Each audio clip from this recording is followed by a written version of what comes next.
नमस्कार। आज हम बात करेंगे types and patterns of rural settlements यानी ग्रामीण अधिवासों के प्रकार एवं प्रतिरूपों के बारे में आज हम बात करेंगे।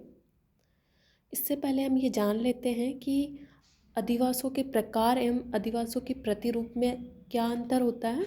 सबसे पहले हम बात करते हैं अधिवासों के प्रकार के बारे में। अधिवासों के प्रकार या बस्तियों के प्रकार से आशय है किसी बस्ती में मकानों की संख्या और मकानों के बीच में पारस्परिक दूरी, यानी अधिवासों के प्रकार से आशय है किसी बस्ती में मकानों की संख्या और उन मकानों के बीच में परस्पर कितनी दूरी है, इसे अधिवासों के प्रकार के अंतर्गत सम्मिलित किया जाता है। जबकि अधिवासों के प्रतिरूप या बस्तियों के प्रतिरूप से आशय है बस्तियों के प्रतिरूप उन बस्तियों की आकृति के अनुसार होते हैं जिनको मकानों और मार्गों की स्थिति के क्रम और व्यवस्था के आधार पर निश्चित किया जाता है। यानी अधिवासों के प्रतिरूप उन बस्तियों की आकृति के अनुसार होते हैं, यानी किस प्रकार की आकृति होती है। जैसे कि यदि हम देखें, यदि किसी सड़क या नहर के किनारे कोई बस्ती बसी हुई है तो उसकी आकृति कैसी होगी, उसकी आकृति होगी रेखीय प्रतिरूप। तो हम बस्तियों की आकृति के अनुसार बस्तियों के प्रतिरूप को पहचानते हैं या जानते हैं। अब हम बात करते हैं बस्तियों के प्रकारों के बारे में। बस्तियों के प्रकारों के आधार पर हम 4 भागों में बांट सकते हैं। सबसे पहला है सघन या पुंजित बस्तियाँ, दूसरा है संयुक्त बस्तियाँ, तीसरा है खंडित या अपखंडित बस्तियाँ और लास्ट है चौथा प्रकीर्ण या एकांकी बस्तियाँ। अब इन बस्तियों के प्रकारों के बारे में हम एक एक करके चर्चा करेंगे। सबसे पहले हम बात करते हैं सघन या पुंजित बस्तियों के बारे में। सघन बस्तियों में मकान या झोपड़ियाँ पास पास होते हैं और इन बस्तियों को पुंजित या संकेंद्रित बस्तियाँ भी कहते हैं। यानी जो सघन बस्तियाँ होती है इनमें मकानों या झोपड़ियों मकान या झोपड़ियाँ एकदम पास पास सटे हुए होते हैं और इन सघन बस्तियों को पुंजित या संकेंद्रित बस्तियों के नाम से भी जाना जाता है। सघन बस्तियों के आकार के आधार पर इन्हें या तो नंगला पुरवा या पल्ली कहा जाता है। पुरवा या पल्ली सबसे छोटे आकार की सघन बस्तियां होती है, जबकि पल्ली या पुरवा से जो बड़े आकार की बस्तियां होती हैं उन्हें क्रमशः गांव, कस्बा, ग्रामीण सेवा केंद्र या नगर कहा जाता है। यानी कि जो बस्तियों के आधार पर जो सबसे छोटा बस्ती होती है वो होती है पुरवा या पल्ली, उसके बाद गांव, कस्बा, नगर आदि होते हैं। उसके बाद हम बात करते हैं संयुक्त बस्तियों की। संयुक्त बस्तियों में एक गांव के साथ उसके 1 या 2 पूर्वे भी होते हैं। यानी कि संयुक्त बस्तियों में क्या होता है, एक बड़ा गांव तो होता ही है, साथ ही उस बड़े गांव के साथ 1 या 2 छोटे पूर्वे भी होते हैं। पूर्वे यानी छोटे बस्तियों का छोटा आकार होता है जिसमें कि कम गांव की तुलना में कम बस्तियां होती हैं। यह मुख्यतः उन क्षेत्रों में देखने को मिलता है जहाँ पर कि कोई बड़ा गांव हो और उस बड़े गांव के चारों ओर खेती करने योग्य भूमि हो। जब गांव की आबादी बढ़ने लगती है तो उस गांव से आबादी को अपने कृषि कार्यों में अधिक समय देने के लिए वो उन अपने खेतों की ओर ही आवास का या गृह का निर्माण करते हैं और वहीं पर बसने लगते हैं। इस प्रकार वहाँ धीरे धीरे करके छोटे पल्ली या पुरवा का निर्माण हो जाता है और इस छोटे पल्ली या पुरवा या छोटी बस्ती को पुरवा कहते हैं, जो कि उस गांव के साथ जुड़े हुए होते हैं। नेक्स्ट हम बात करते हैं तीसरे नंबर पे अपखंडित बस्तियों की। अपखंडित बस्तियों में अलग अलग वासगृह एक ही बस्ती के अंदर एक दूसरे के निकट बसे हुए होते हैं। यानी इसके अंदर के जो होम सेट्स है वो एक ही बस्ती के अंदर एक दूसरे के निकट बसे हुए होते हैं। भारत में इस प्रकार की बस्तियां पश्चिमी बंगाल राज्य के पूर्वी भाग में देखने को मिलती है। इन बस्तियों में घर एक दूसरे से अलग अलग बसे हुए होते हैं, परंतु वे समस्त घरों में आपस में पारस्परिक संबंध होता है। नेक्स्ट हम बात करते हैं चौथे नंबर पे प्रकीर्ण बस्तियों की। इन्हें की एकाकी या बिखरी हुई बस्तियों के नाम से भी जाना जाता है। इसमें घर अलग अलग होते हैं और इन घरों के मध्य कुछ दूरियां होती है या कुछ कृषि भूमि छोड़ी हुई होती है। यानी एकाकी बस्तियों में घर कुछ दूरी पे बने हुए होते हैं। इन घरों के मध्य कुछ दूरियां होती है या कुछ कृषि भूमि छोड़ी हुई होती है। तो ये तो बात की हमने ग्रामीण अधिवासों के प्रकारों के बारे में। अब हम बात करेंगे ग्रामीण अधिवासों के प्रतिरूपों के बारे में।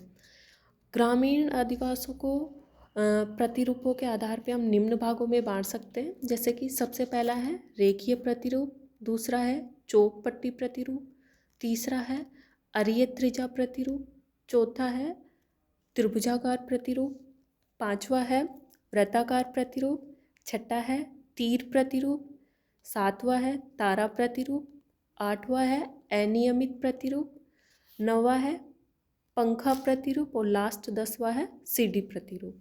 तो ये तो हमने बात की ग्रामीण अधिवासों के प्रतिरूपों के बारे में। अब एक एक करके हम इन प्रतिरूपों के बारे में बात करते हैं। सबसे पहले हम बात करेंगे रेखीय प्रतिरूप की। रेखीय प्रतिरूप उन अधिवासों को या उन बस्तियों के प्रतिरूप को कहा जाता है जो कि किसी सड़क या नदी अथवा नहर के किनारे किनारे बसे हुए होते हैं। यानी कि किसी सड़क, नहर या नदी के किनारे किनारे बसे हुए मकानों की बस्तियों को रेखीय प्रतिरूप कहा जाता है। इसमें मकानों के द्वार है वो या तो सड़क की ओर खुले होते हैं या फिर नदी के मुख्य या नहर की पटरियों की ओर खुले हुए होते हैं। और इन प्रतिरूप को या रेखीय प्रतिरूप को रिबन प्रतिरूप या डोरी प्रतिरूप के नाम से भी जाना जाता है।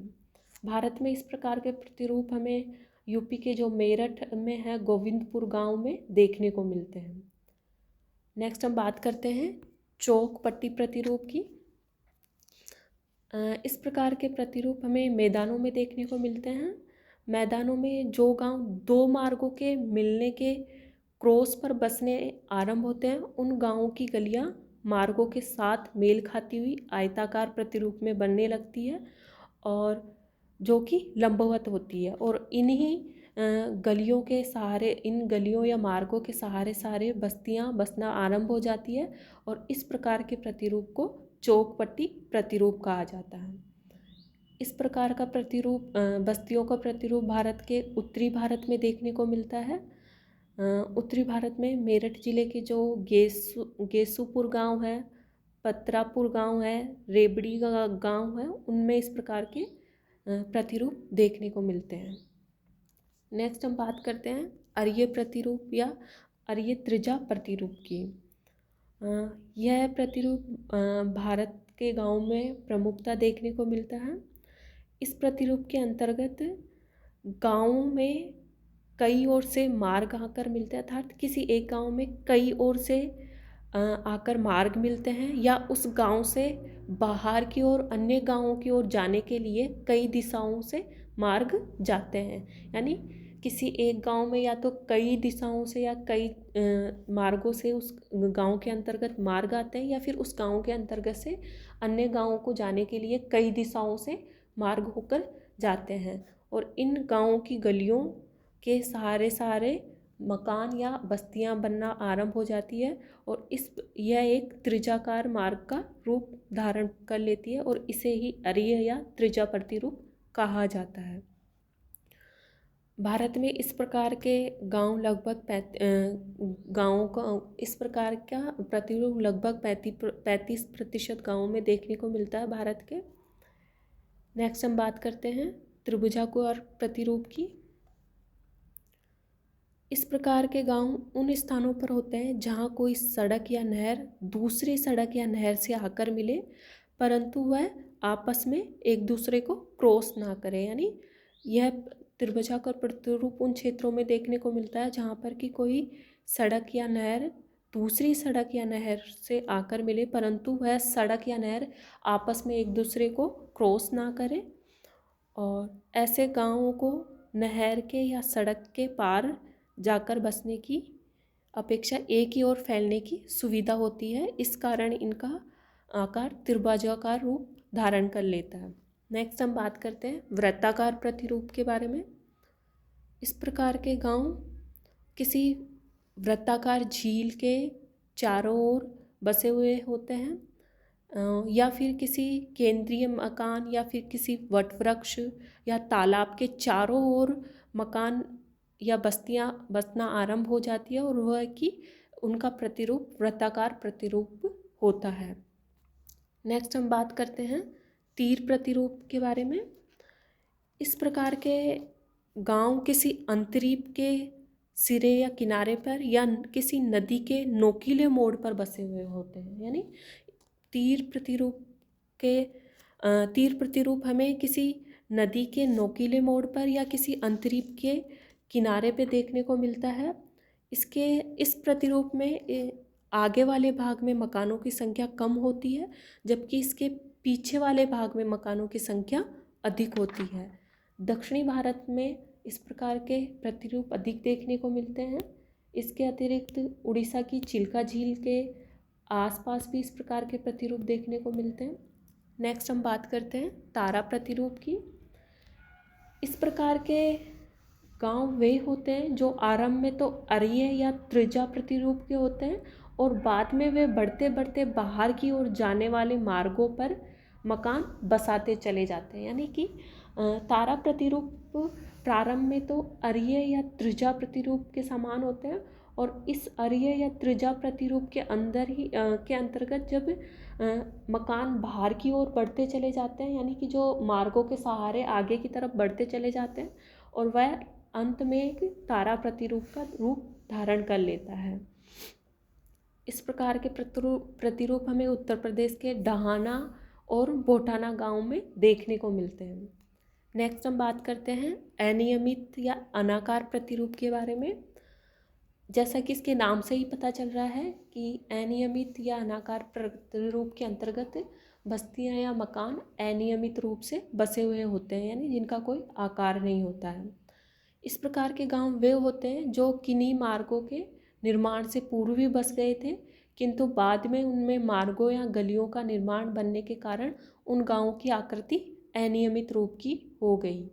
तो इसके अंतर्गत हम इस कारण उनका कोई आकार विशेष आकृति नहीं होती, इस कारण उन्हें हम अनियमित या अनाकार प्रतिरूप वाले गांव कहते हैं। नेक्स्ट हम बात करते हैं पंखा प्रतिरूप की। पंखा प्रतिरूप हमें नदी के डेल्टाओं में देखने को मिलते हैं, यानी जो नदियों के डेल्टा होते हैं उनमें पंखा प्रतिरूप देखने को मिलता है। ये ज़्यादातर हमें दक्षिणी भारत की महानदी और गोदावरी नदियों के डेल्टाओं के किनारों पर देखने को मिलता है। नेक्स्ट हम बात करते हैं सीडी प्रतिरूप की। इस प्रकार के प्रतिरूप हमें पर्वतीय ढालों के गांवों में देखने को मिलता है। जो पर्वतीय ढाल वाले क्षेत्र उनमें देखने को मिलता है। इनमें मकान परस्पर सटे हुए या दूर दूर दोनों ही प्रकार के होते हैं और ये मकान कई स्तरों में बसे हुए होते हैं, यानी कि इन मकानों के ऊपरी भाग में या फिर निचले भागों में खेती की जाती है, जबकि बीच वाले भागों में मकानों का या बस्तियों का निर्माण किया जाता है। तो आज हमने बात की ग्रामीण अधिवासों के प्रकार और प्रतिरूप के बारे में, और लास्ट में हम देख लेते हैं इस चित्र में कि ग्रामीण अधिवासों के प्रतिरूप किस प्रकार के होते हैं। आज के वीडियो में इतना ही। तो आज के लिए धन्यवाद। Thank you.